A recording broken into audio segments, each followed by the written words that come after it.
everyone, Pineapple here with part 2 of Dark Gallifrey, the War Master, continued by James Goss. Last time was an interesting and well-performed concept, but failed when put together the way it was structured, and also for lacking the titular character, acting like it should have been some sort of standalone prequel. But we get a much better showing this time with a more normal structure and fantastic character interaction, not only bringing the War Master into his own story, but also putting him with and against Spike himself, returning as his Torchwood character James Masters as Captain John Hart, who I'm excited to see, not only matched up with our other main characters, but just in general. Always exciting the first time you hear a character jump from the telly to audio, when it's nigh impossible the other way around. So without further ado, let's get into part 2 and perhaps even my favourite of the series of Dark Gallifrey, the War Master. The story starts with a decent previously on, which not many Big Finish series get. But since these are single episodes spread apart by months, it's welcome. And I have to point out that the flashback is in chronological order, not the order of the story, which really helps any of the audience who are too busy being confused to remember what happened. Benny, now working at the Braxiatel University, because I guess the doctor's brother got sick of his collection, welcomes someone into her cat-infested apartment, both real and holographic felines. The student she's invited into her abode is, of course, John Hart, and we flash back to him meeting her after one of her lectures, immediately laying on the charm and discussing her interests over dinner, drinks, and flowers. And he's quite good at it. After some of that Spongoli wine, I might even give him a go if I wasn't so sure he'd try and kill me afterwards. He continues laying it on, so they go downriver. Benny dangerously close to missing a lecture. She discusses this relationship that seems to continue with the university's provost, known only as Provost, who I could immediately tell, judging by the voice, was of course Derek Jacobi as the War Master. And while this isn't my first time hearing him, last seen when I reviewed Masterful years ago, a video I think I may remaster. Sometimes there was a lot of effort put into it, but it probably sounds like shit with my old mic. Anyway, back on topic, I've heard him in Ravenous and The Diary of River Song, and while I'm not sure the character is always used the best, Derek Jacobi is still great in the role. Both when being kindly and silver-tongued, but also terrifying in a way the other masters aren't. He tries to dissuade her from banging John as the master alludes to him taking over the school, and thinks John might be a gold digger for Benny's wealth of knowledge from her travels. False as it may be, the friendship these two show in their little talks are great, and they don't lose their chemistry once the penny drops. Benny's cats take a liking to John as he chases after her cake. Literal cake. Not the modern day euphemism, though there might be a bit of that. Thanks to the Master's doubt, she tests John a little, who doesn't seem to be after her knowledge. So after some strange references to a Doctor Who annual, they get along better as he seems to value the person beneath, not the celebrity. They have a bit of a rough patch that the Master tries to lean in on, trying to monopolise his time with her, but John sees her again, making fun of how she seemed to think he wanted some info from her by taunting her with an unauthorised biography of hers, using his charm to make up with her. For such a clear con, knowing the character, these two, once again, just have great chemistry. Eventually, he makes his move, asking about Dark Gallifrey, his appearance not unnoticed by the Master. Well, you must do as you please, but I am a little hurt at how you brought this matter to me. You're hurt? And then ignored my kindly offered advice. I'm not ignoring your advice. You sat eating your lunch together. And the young man has not even seen a flash of my ankles. Attempting to sow the seeds of doubt thanks to Dark Gallifrey, but she refuses to tell John anything. A while later, John invites Benny to his room. Ooh la la! John seems to think they're being watched, just so happening to be right outside the Master's office. And in his room, John reveals a red-threaded conspiracy board, which astounds the Professor, filled with evidence relating to Dark Gallifrey. He finds it the same way Benny did, looking for the empty spots instead of chasing the shiny leads. She speaks to the Master again, who, like her, laughs at the board, but at least that means he gets more info himself about the mystery, and continues to try and split them apart. The Master leaves it in Benny's hands, but offers a lot of help, only to be interrupted by John. Their meeting quite fun, but boy do you feel a little threatening undercurrent whenever the boys talk. Transitioning scenes with a guitar string that makes me think Ringo is about to start singing.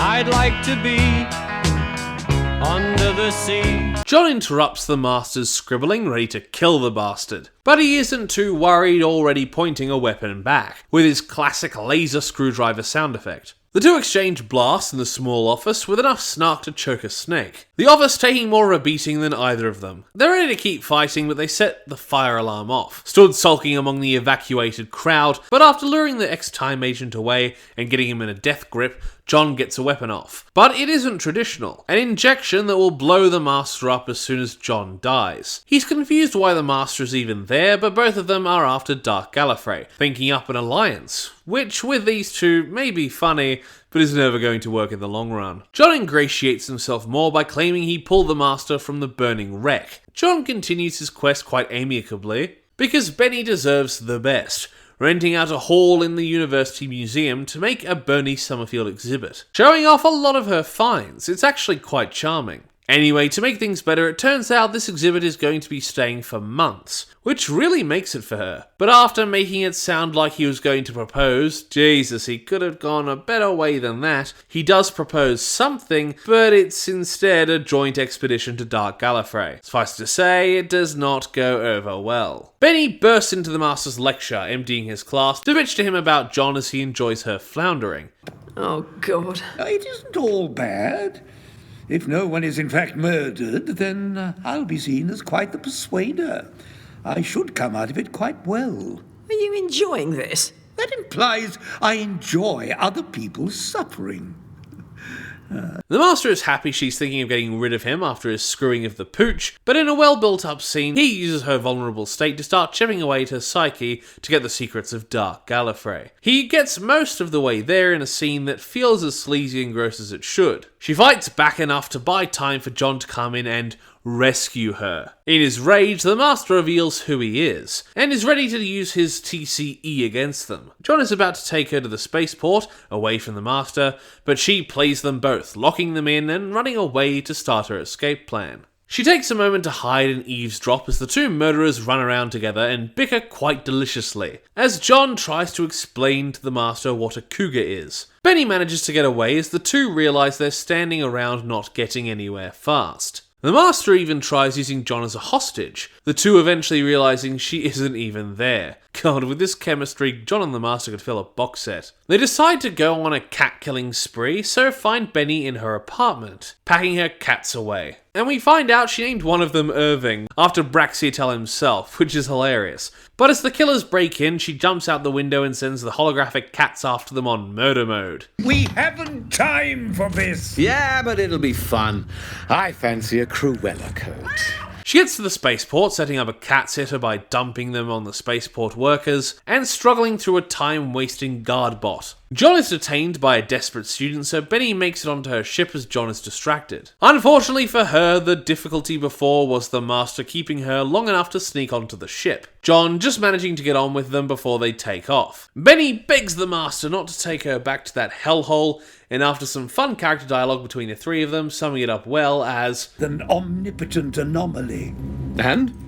Well, I heard a Chinese. They go through a warp, but still need to get into Dark Gallifrey's little pocket dimension, desperately looking for the route the Doctor's TARDIS took to get back in. But it turns out the space is protected by warships, almost blowing them out of the sky as the Master tries to guide the ship through with a nice tense score. John almost ends up kamikazing them, but they eventually made it through, the Master surprised they aren't dead. John is way too happy about it, and Benny dreads what they might find as they approach the capital. Or do we call it the Dark Capital, along with Dark Arcadia and Dark Panopticon? Is there a Dark Matrix? The Master makes a speech about how wrong the planet is without giving us concrete details, while going a little insane. John looking for Time Lord secrets while the Master finds a way in, and starts telling Benny about how he'll kill her, but with a monologue she manages to dig a little deeper as John realises that, even just a little bit, he really doesn't want to kill her. The Master is ghost hunting in the Panopticon, Dark Panopticon, and they don't seem to find much, so he gloats and uses his influence to stop Benny from breathing. And in retaliation, John threatens to activate the bomb in the Master, deactivating it in return for Benny's life, sending her running again. She runs back into the ghost from before and asks him the way to the Tempo Cloisters, whatever they are. And she notices that, for some reason, this time around the Citadel is in tip-top condition. Meanwhile, the Master leads John around as the place starts affecting the killer poorly. while invigorating the Master as John starts getting scared at not taking Benny's warning seriously, as the distortions start breaking down his mind.